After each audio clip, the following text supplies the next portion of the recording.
Zee 24 तास एक पाऊल पुढे।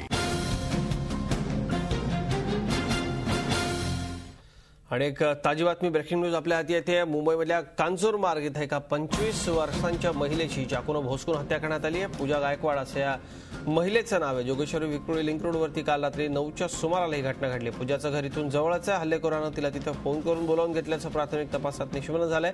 तिच्या शरीरावर 5 ते 7 ठिकाणी चाकूने वार करण्यात आले। 8 महिन्यांपूर्वीच तिचा विवाह झाला होता।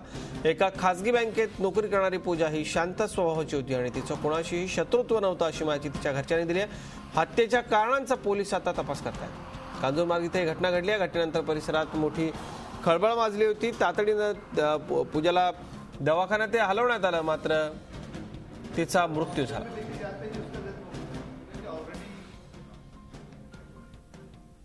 एक औरत को चाकू मार दिए गए।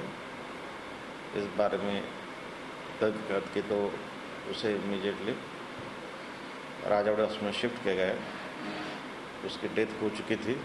उसकी शादी दिसंबर में हुई, पर उसको मालूम पड़ा कि साइको, इसलिए उसने घटस्फोट ले लिया। और माँ के साथ ही रहती थी। 9 बजे जाती है, रात को 9 बजे तक घर में आती थी। पर आज वो आई नहीं, इसलिए माँ ने फोन कर दिया तो पुलिस ने उठाया। पुलिस बोले राजावाड़े में सब लोग आओ। झी 24 तास एक पाऊल पुढे।